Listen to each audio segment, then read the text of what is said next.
बराबर चेक करो, duty check करो, साथ मेरा ड्रामा चेक करो, मेरा फिल्म चेक करो।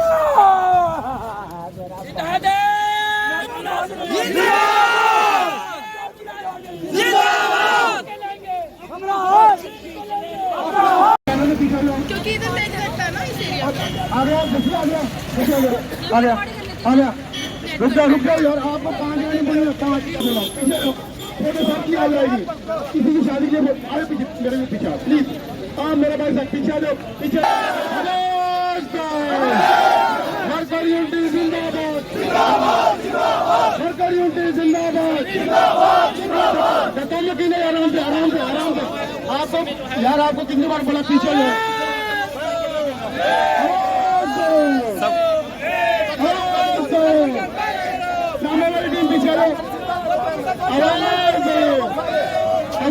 पीछे आई जा रहे हैं।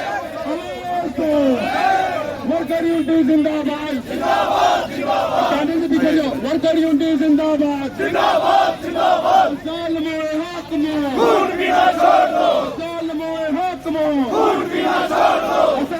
लागू कराओ, लागू कराओ। वर्कर यूनिटी जिंदाबाद, वर्कर यूनिटी जिंदाबाद। मेरी बात सुनिए, हमको यहाँ से क्रॉस होना है, आराम से पीसफुल तरीके से आ जाओ, आराम से। इस समय मेरे साथ रवि है। सर क्या कहना चाहेंगे? सबसे पहले तो आपके चैनल का बहुत बहुत धन्यवाद। और कहना क्या है, सरकार से अपील है, उमर अब्दुल्ला सरकार से, जिन्होंने इलेक्शन के पहले बड़े बड़े वादे किए थे कि हम डेली वेजर के मसलों को हल करेंगे। आज उनको सत्ता मिल चुकी है, आज वो चीफ मिनिस्टर हैं और असेंबली का बजट सत्र जो है 3 मार्च से शुरू हो रहा है। तो आज जो हमारा प्रोटेस्ट रैली है, ये हमने इसीलिए रखी है कि उमर सरकार को उनके वादे याद दिलाए जाएं जो उन्होंने इलेक्शन से पहले किए थे, कि असेंबली सेशन उनके द्वारा कहा जा रहा है कि जो उन्होंने आगे पेश कर दी, आपकी पूरी फाइल जो है वो डॉक्यूमेंट्स बना दी हुई है और जो एडमिनिस्ट्रेशन को सौंप दिया गया है। बिल्कुल ऐसा नहीं है, ये सिर्फ झूठ है। जब तक असेंबली के अंदर बजट में प्रावधान नहीं होगा, जब तक कैबिनेट से अप्रूवल नहीं होगी, तब तक वो कैसे सौंप सकते हैं। और हम तो यही कहेंगे कि उनको बजट सत्र के अंदर डेली वेजर की रेगुलाइजेशन की पॉलिसी अनाउंस करें और कैबिनेट से अप्रूवल दे करके एलजी साहब के पास भेजें, और एलजी साहब उसके ऊपर क्या डिसीजन लेंगे ये बात की बात है। लेकिन उमर अब्दुल्ला सरकार ने जो वादा किया है उसको तुरंत इस असेंबली सेशन में पूरा करें। अब असेंबली सिलेक्शन पे ही डिपेंड है कि क्या होगा क्या नहीं होगा, उसके बाद ही पता चलेगा। बिल्कुल, ये बजट सत्र के जब तक बजट सत्र नहीं लगता और जम्मू कश्मीर का बजट पेश नहीं होगा तब तक तो, क्योंकि जब तक ये बजट के अंदर प्रावधान नहीं होगा तो डेली वेजर की रेगुलाइजेशन पॉलिसी पॉसिबल नहीं है, क्योंकि सबसे पहले फंड्स चाहिए और फंड्स का जब तक बजट में प्रावधान नहीं होगा तो तब तक तो पॉलिसी मिल नहीं सकती। तो क्या कहना चाहेंगे सभी MLAs को या MPs को? मैं जितने भी हमारे MLAs हैं, हम बार बार रिक्वेस्ट कर रहे हैं कि वो जैसे PDP और PDP प्राइवेट मेंबर बिल ला रही है, जो हमने सुना है कि वो असेंबली के अंदर ला रही है, तो मैं तो जम्मू के 28 विधायकों से ये कहना चाहता हूँ कि आप भी प्राइवेट मेंबर बिल ले आइए। आप तो रेजुलेशन ला सकते हो, आप मुख्य विपक्षी पार्टी हो जम्मू कश्मीर की, तो आपको तो रेजुलेशन लाना चाहिए असेंबली के अंदर, मजबूर करना चाहिए सरकार को। क्यों नहीं आप में इंटरेस्ट दिखाया जा रहा, आपको लगता है? नहीं, अभी हम कुछ नहीं कह सकते जब तक बजट सत्र शुरू नहीं होगा, क्योंकि ये उनकी कॉन्फिडेंशियल चीज़ें होती हैं। हो सकता है कि वो पेश कर दें बजट सेशन में, तो हम तो यही उम्मीद करते हैं कि जम्मू के 28 विधायक जो हैं तो वो जम्मू की जनता के हित में कोई ना कोई बिल लेके आए असेंबली में। शुक्रिया रवि अलजी। और रवि अलजी ने बताया कि जिस तरह से सभी MLAs को, जितने भी सरकार है जम्मू के कश्मीर को, वो जो इनका पक्ष रखे और इनके जो इशू है, मुद्दे हैं, उनको सुलझाएं। वर्कर यूनिटी जिंदाबाद, SRO लागू कराओ, वर्कर यूनिटी जिंदाबाद।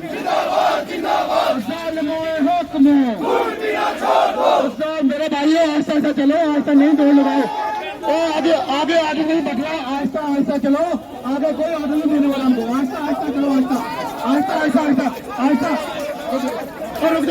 कारण है कि आपके जो काम है वो कार्य जो वो नहीं हो पा रहे सरकार एडमिनिस्ट्रेशन की तरफ से।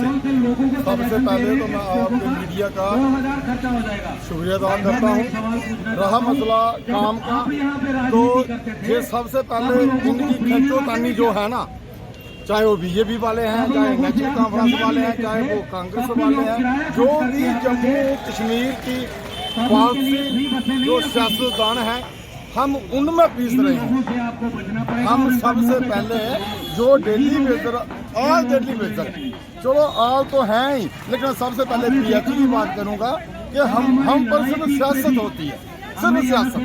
अब ये कह रहे हैं कि झूठी बनने वाली है, अब ये कहते हैं कि स्टेट हुड दे दो। मैं ये कहता हूँ कि हमें स्टेट हुड से, हमें स्टेट से कुछ नहीं लेना। हमारे बच्चे भूखे मर रहे हैं, 25-25 साल से हम इस डिपार्टमेंट में काम कर रहे हैं। सरकार का कहना है कि स्टेट हुड आएगी तो सारी पावरें हमारे हाथ आएगी। देखिए, मैं आपको ये बात बताऊँ, ये बहानाबाजी है। करोड़ों अरबों रुपए के जो काम कर रही है गवर्नमेंट, टंडल बना रही है, सड़कें बना रही हैं, पुल बना रही हैं, तो गरीबों के लिए क्या, जब स्टेट हुड आएगी तब काम होगा। ये गलत न्याय है जम्मू कश्मीर की गवर्नमेंट से, ये गलत न्याय हो रहा है। और क्योंकि ये गरीबों को पीस रहे हैं, सिर्फ गरीबों को, अपनी सियासत की रोटियां सेकने के लिए सिर्फ गरीबों को इस्तेमाल कर रहे हैं। अब सबसे पहले जब दिल्ली बेचों पर तलवार खड़ी होती है जी, इनको अपनी कुर्सियों की पड़ी होती है, इनके हमारे बच्चों का, हमारा फ्यूचर, हमारे माँ बाप का फ्यूचर, हमारी पेंडिंग सैलरी का फ्यूचर वो बिल्कुल नहीं है। मैंने 25 साल हो गए इसी डिपार्टमेंट में काम करते हुए। आज करेंगे, कल करेंगे, कल करेंगे, आज करेंगे, करते करते 25 साल हो गए। ये सियासतदानों की सबसे बड़ी जो सियासतदान है ना हमारे, बिल्कुल नहीं, उससे पहले होते, क्योंकि उन्होंने पहले भी किया है, उससे पहले हो जाते जी। ये सिर्फ तानाशाही है, ये गरीबों के लिए सरकारें नहीं होती हैं, ये बहानाबाजी बनाते हैं। मतलब आपका कहने का मतलब इलेक्शन से पहले कुछ और इलेक्शन के बाद इनके रुख बदल जाते हैं। आपको ये कह रहा हूँ सर, ये कह रहा हूँ कि ये सबसे पहले जब बीजेपी की सरकार आई तो इन्होंने भी यही टकराव किया कि पिछली सरकारों का पाप है, पिछली सरकारों ने लगाए हैं, वो 10 साल खा गए। अब ये पिछली सरकारों को फिर मौका मिला है अपनी पाप धोने का, तो ये कह रहे हैं कि हमें स्टेट हुड मिलेगा तब हम काम करेंगे। बस अपने लिए कर रहे हैं ना, अपने लिए कर रहे हैं, लोगों के लिए नहीं कर रहे हैं। इनका कहने का और करने का बहुत फर्क है, बहुत ही फर्क है। जय हिंद, जय भारत। कहना चाहता हूँ, हम लोग सरकार को चुन लेते हैं और सरकार इसीलिए चुनी जाती है कि गरीब लोगों की जो आवाज़ है वो सुनी जाए। लेकिन जो सरकार के वायदे वोटिंग से पहले होते हैं, जैसे ही वो सरकार में आते हैं, सत्ता में आते हैं, वो गरीब लोगों का दुख दर्द भूल जाते हैं और इस पर बहुत गुस्सा आता है, रोष आता है कि हम लोगों की सुनने वाला कोई नहीं। इलेक्शन से पहले सब लोगों को हमारी चिंता होती है, लेकिन इलेक्शन के बाद जब भी ये रिजल्ट निकलते हैं, हर एक को सिर्फ कुर्सी की चिंता होती है, लेकिन गरीब लोगों के बारे में कोई नहीं सोचता। नहीं, आपने झोली भर भर के वोट दिए, उसके बाद भी क्या आपके साथ कोई बैठा हुआ है इस समय जम्मू का, अगर कोई नुमाइंदा बोले तो? सर, आप देख सकते हैं ये जो हमारा मंच है, ये नॉन पॉलिटिकल मंच है, हमारे साथ कोई नहीं। हम लोग अपनी लड़ाई खुद लड़ रहे हैं, अपने दम पर लड़ रहे हैं। लेकिन है कि सरकार इस आंदोलन के बाद हिलेगी, क्योंकि संख्या तो ज्यादा है आपकी। मैम, कोशिश पर दुनिया कायम है, तो वो कोशिश है। अब आपने नोटिस किया कि 2 दिन पहले लद्दाख वालों ने भी डेली वेजेस के फेवर में उनको एक अच्छा मानदंड दिया। उसी तर्ज पर हम भी उम्मीद जताते हैं कि ये जैसे कि बजट से आने वाला है, आने वाले दिनों में हमारे लिए कुछ अच्छी खबर हो, तो इसी उम्मीद पर सरकार से पहले तो आपके चैनल का शुक्रिया अदा करता हूँ। बजट सेशन से पहले मैं ये कहना चाहता हूँ कि जम्मू कश्मीर की सरकार, देखिए लद्दाख के जो आज लद्दाख के 2 हिस्से बने हुए हैं, जम्मू कश्मीर का और यही चुटी बनी हुई है। और लद्दाख के लोगों ने जो जहाँ पर एलजी साहब हैं, उन्होंने डेली वेजर के लिए 40 से 35 हज़ार तक सैलरी बढ़ा दी है। मुझे ये समझ नहीं आ रही कि जम्मू वालों को एलजी साहब को क्या हो गया है। मैं ये कहना चाहता हूँ, एलजी साहब, हम दर दर की ठोकरें खा रहे हैं। जब आपने वादा किया था कि आपका काम हो जाएगा, वो भी इलेक्शन चले गई, अब ये भी इलेक्शन चले गई है, लोगों ने बार बार के वोट डाले हुए हैं। मैं अमरुद्दुल्ला सरकार को ये कहना चाहता हूँ कि आप कहते थे कि पहले ही कैबिनेट में आपका मसला हल किया जाएगा, लेकिन मैं ये कहना चाहता हूँ अमरुद्दुल्ला सरकार को कि आपके ऊपर एक जिम्मेवारी बन गई है। मैं ये भी कहना चाहता हूँ कि आप उसको प्रस्ताव को पास कीजिए, एलजीसी के पास भेज दीजिए, फिर उसके बाद हम देखेंगे हमने क्या करना है। द्वारा कहा जा रहा है कि हमने प्रस्ताव को एडमिनिस्ट्रेशन के पास भेज दिया है। अगर भेज दिया होगा तो पता चल जाएगा। हम पीछे हटने वाले नहीं, हम ये नहीं कहना चाहते अमरुद्दुल्ला साहब का सरकार को अगर वो जो लद्दाख वाले जो बढ़ा सकते हैं तो आप क्यों नहीं बढ़ा सकते हैं? मुझे ये समझ नहीं आई है कि एक खित्ते में दो ही है जो ड्यूटी बढ़ाई हुई है, एक लद्दाख में, एक जम्मू में। हमारे लिए क्यों बेइंसाफी हो उमर रही है? अब्दुल्ला हर चीज के लिए, मैनिफेस्टो के हर वादे को पूरा करने के लिए स्टेटहुड का हवाला देते कि जब तक राज्य का दर्जा नहीं मिलेगा वादे पूरे नहीं होंगे। जब उन्होंने इलेक्शन लड़ी थी तो उस वक्त याद नहीं आया कि स्टेटहुड की मांग की बात कर रहे थे वो। ये स्टेटहुड की बात कर रहे थे। मैं ये कह रहा हूँ स्टेटहुड के लिए उनको नहीं पता था कि इलेक्शन लड़ रहे हैं। उस वक्त तो बड़े बड़े वादे किए। अब स्टेटहुड को हमने क्या करना है? हमने 2 वक्त की रोटी मांगी, हमने कुछ नहीं मांगा, ना रियासत मांगी है ना कुर्सी मांगी है। 70 महीने की बकाया अब इनके पास पड़ी है, वो ही दे दो। कोरोना में भी आप लोगों ने काम किया, वो बढ़ सैलरी नहीं चढ़ के मिली। काम किया कोरोना में। एक पास किया उन्होंने, डीसी साहब ने जेल लिस्ट, अब चले जाओ कोरोना में जहां मर्जी चले जाओ। पियाची वाले मरे जा बचे, उनके लिए कुछ नहीं था उस वक्त भी। मैं ये कहना चाहता हूँ एलजी सरकार को, अमरुदुल्ला सरकार को, हमारे लिए पॉलिसी चाहिए, हमें कुछ नहीं चाहिए। 70 महीने का बकाया दे दीजिए। 25-25 साल इस डिपार्टमेंट को दे दिए, 25-25 30-30 साल दे दिए। कुछ हमारे साथी अभी मार्च में रिटायर होने वाले हैं, कुछ घर को चले गए हैं, कोई दुनिया को छोड़ के चले गए हैं।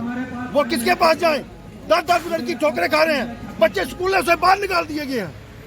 हम सड़कों पर आए हैं, लाठियां बरसाई जाती हैं, डंडे चलाए जाते हैं, हम किसके पास जाएं? मैं 90 MLA के साथ आज भी हाथ जोड़ के विनती करता हूं कि हमारा रेगुलर पास करके एलजी साहब के पास भेज दीजिए। आप भी जाइए, जो है बीजेपी वाले हैं, बढ़ चढ़ के लोगों ने वोट दिया हुआ है। हमारे डेली वेज ने उनके साथ काम किया। मैं उन तमाम डेली वेजरों को कहना चाहता हूँ, उन MLA के साथ जाइए, उनको कहिए कि अमरुदुल्ला सरकार को कि पार्सी लाइए हमारे लिए, हमें और कुछ नहीं चाहिए। हम 2 वक्त की रोटी मांग रहे हैं। शुक्रिया, जय हिंद, जय भारत। और उमर साहब को रिक्वेस्ट है कि 2014 का जो आपने कैबिनेट साहब कमेटी बनाई थी, जो राठौर साहब की अध्यक्षता में थी, उस कमेटी की रिपोर्ट को असेंबली में हमारे हक में पेश किया जाए और हमारी 30 साल की जो परेशानी है, जो जुल्म है, उसको खत्म किया जाए। सरकार एक आंख से ना देखे। अगर पीडीडी के साथियों आप रेगुलर कर रहे हो तो हम उसका आपका शुक्रिया करते हैं और पीडीडी साथियों को मुबारकबाद देते हैं। लेकिन हमारा क्या कसूर है? सरकार एक आंख से ना देखे, सरकार दोनों आंखें खोल के इन गरीब डेलीवेजरों का भला करे। ताजी लद्दाख को लेकर जो सैलरी बढ़ी है, उसको लेकर क्या बयान है? सामने क्या अपील करना के साथियों ने इसको अच्छी तरह बताया है। सरकार की नीति क्या है? 2 भाई, एक परिवार से 2 अलग हुए। ड्यूटी हमारे साथ वो तो आज 5-6 साल पहले हमारे साथ थे, आज उनको 45 मैक्सिमम उनकी वेजेस पहुंच गई है। हम 9,311 पर डे बैठे हुए हैं। हम क्या करें? क्या सरकार ये चाहती है कि ये लोग उस तरह का प्रोटेस्ट करें, पानी बंद की कॉल दें या काम छोड़ के बैठ जाएं? ये सब सरकार पर डिपेंड है। 9 मार्च तक सरकार के पास टाइम है, उसके बाद हम नहीं पीछे रहेंगे।